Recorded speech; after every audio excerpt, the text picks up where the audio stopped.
കാളിദേവിയുടെ അനുഗ്രഹം സിദ്ധിച്ച് തെന്നാലിരാമൻ കവിതകളും മറ്റും എഴുതി തുടങ്ങി. വർഷങ്ങൾ പലതും കടന്നുപോയി. രാമൻ മങ്കമ്മ എന്ന യുവതിയെ വിവാഹം കഴിച്ചു. അവർക്കൊരു ആൺകുട്ടി പിറന്നു. അങ്ങനെ ചെലവുകൾ കൂടിക്കൂടി വന്നു. കാര്യമായ വരുമാനമൊന്നുമില്ല. കുടുംബം പട്ടിണിയും കഷ്ടിപ്പാണും കൊണ്ട് പൊറുതിമുട്ടി. തന്റെ കഴിവുകൾ കൊണ്ട് തെന്നാലിയിൽ കാര്യമായൊന്നും ചെയ്യാനില്ല. എന്നാൽ വിജയനഗരത്തിലെ കൃഷ്ണദേവരായരുടെ കൊട്ടാരത്തിൽ എന്തെങ്കിലും ജോലി തരപ്പെട്ടാൽ മാത്രമേ തന്റെ കുടുംബം രക്ഷപ്പെടുകയുള്ളൂ. രാമൻ അങ്ങനെ ചിന്തിച്ചു. പക്ഷേ തനിക്ക് വിജയനഗരത്തിൽ ഒരു പരിചയക്കാരൻ പോലും ഇല്ലല്ലോ. കൊട്ടാരത്തിൽ കയറിക്കൂടണമെങ്കിൽ സഹായിക്കാൻ ആരെങ്കിലും ഉണ്ടായിരിക്കണം. അങ്ങനെ രാമൻ വിഷമിച്ച് ഓരോ ദിനവും തള്ളി നീക്കി. ഒരു ദിവസം രാമന്റെ ചെവിയിൽ ആ സന്തോഷ വാർത്ത എത്തി. താൻ കാത്തിരുന്ന സുവർണാവസരം. കൊട്ടാരത്തിലെ ഒരു പ്രധാന വ്യക്തി തന്റെ അയൽ ഗ്രാമത്തിൽ എത്തിച്ചേർന്നിരിക്കുന്നു.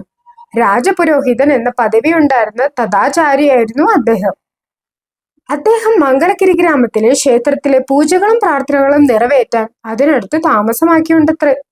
അദ്ദേഹത്തിന്റെ പ്രീതി സമ്പാദിച്ച് കൊട്ടാരത്തിൽ കയറിപ്പറ്റാമെന്ന് രാമൻ കണക്കുകൂട്ടി. രാമൻ കഴിയുന്നത്ര വേഗത്തിൽ മംഗലഗിരിയിലേക്ക് നടന്നു. തഥാചാരിയുടെ അടുത്ത് ചെന്ന് തന്റെ ലക്ഷ്യം അറിയിച്ചപ്പോൾ അദ്ദേഹം പറഞ്ഞു, "നീ എന്റെ സേവകനായി ഇവിടെ താമസിക്കൂ. ഞാൻ തിരികെ കൊട്ടാരത്തിലെത്തുമ്പോൾ നിയമനകാര്യം ശരിയാക്കാം." രാമൻ ഇത് കേട്ട് വളരെയധികം സന്തോഷിച്ചു. കൊട്ടാരത്തിലേക്ക് കൊണ്ടുപോയാലും ശമ്പളം കൊടുക്കാതെ തന്റെ വീട്ടുപണികളും കൂടി ഈ മണ്ടൻ രാമനെ കൊണ്ട് ചെയ്യിക്കണമെന്നായിരുന്നു രാജപുരോഹിതന്റെ കുബുദ്ധിയിൽ തെളിഞ്ഞത്. അദ്ദേഹം ഈ അവസരം നന്നായി മുതലെടുത്തു. അവിടെ ഉണ്ടായിരുന്ന സകല പണികളും രാമനെ ഏൽപ്പിച്ചു. അതെല്ലാം ഒരടിമയെ പോലെ രാമൻ ചെയ്തു പോന്നു. കുറച്ചു കാലം അങ്ങനെ കഴിഞ്ഞപ്പോൾ ഒരു ദിവസം തെന്നാലി രാമൻ താൻ എഴുതിയ ലിംഗപുരാണം എന്ന കാവ്യം തഥാചാരിയെ കാണിച്ചു. അത് വായിച്ചപ്പോൾ രാമന്റെ പാണ്ഡിത്യം അറിഞ്ഞ് അദ്ദേഹം ഞെട്ടി. അസൂയ തോന്നിയെന്ന് മാത്രമല്ല, രാമൻ കൊട്ടാരത്തിലെത്തിയാൽ കേമനായി തനിക്ക് തന്നെ ദോഷം ചെയ്യുമെന്ന് രാജപുരോഹിതർ ഊഹിച്ചു. ഇവൻ വിജയനഗരത്തിലെത്തി വിജയിക്കാൻ ഒരിക്കലും അവസരം കൊടുത്തുകൂടാ. എന്നാൽ അത് പുറമേ ഭാവിക്കാതെ രാമനെ പുകഴ്ത്തി. ഏതാനും ദിവസങ്ങൾക്ക് ശേഷം രാജപുരോഹിതൻ കൊട്ടാരത്തിലേക്ക് മടങ്ങിയപ്പോൾ അയാൾ വീണ്ടും രാമനെ ഓർമ്മിപ്പിച്ചു.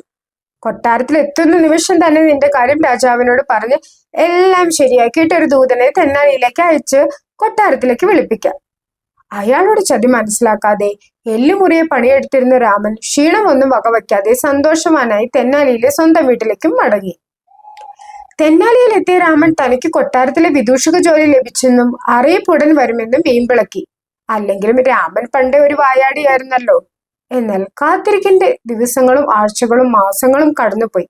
എന്താണ് സംഭവിച്ചതെന്ന് രാമന് മനസ്സിലായില്ല. കൊട്ടാരത്തിൽ നിന്ന് അറിയിപ്പൊന്നും കിട്ടിയില്ല.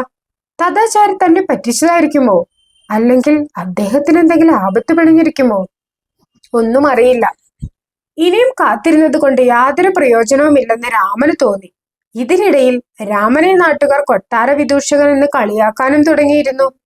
ഒടുവിൽ മറ്റു പോംവഴികൾ ഒന്നുമില്ലെന്ന് തോന്നിയതിനാൽ കൊട്ടാരത്തിലേക്ക് ചെല്ലാൻ അറിയിപ്പ് കിട്ടിയെന്ന് രാമൻ നാട്ടുകാരോട് കളവ് പറഞ്ഞു. അങ്ങനെ കുടുംബസമേതം തെന്നാലി രാമൻ വിജയനഗരം ലക്ഷ്യമാക്കി യാത്ര തിരിച്ചു. ഒരുപാട് ദിവസങ്ങളുടെ ദുരിതം നിറഞ്ഞ യാത്ര വേണ്ടി വന്നു വിജയനഗരത്തിലെത്താൻ.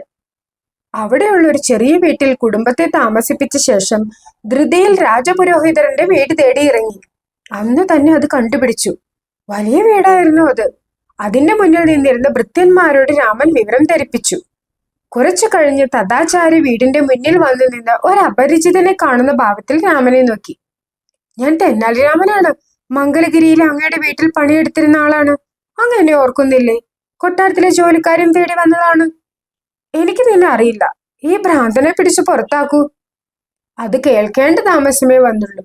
ഭൃത്യന്മാർ ഓടിയെടുത്തു. ആ നിമിഷം തന്നെ രാമനെ ഭൃത്യന്മാർ തൂക്കിയെടുത്ത് വെളിയിലേക്ക് എറിഞ്ഞു. വീണെടുത്ത് നിന്ന് കരഞ്ഞുകൊണ്ട് എഴുന്നേറ്റ് നടക്കുന്നതിൽ തെന്നാലി രാമൻ കോപം കൊണ്ട് ജ്വലിച്ചു. "ഈ ദുഷ്ടനെ ഞാൻ വെറുതെ വിടില്ല. വഞ്ചകൻ! എന്നെങ്കിലും ഞാൻ ഇതിന് പകരം വീട്ടും, തീർച്ച."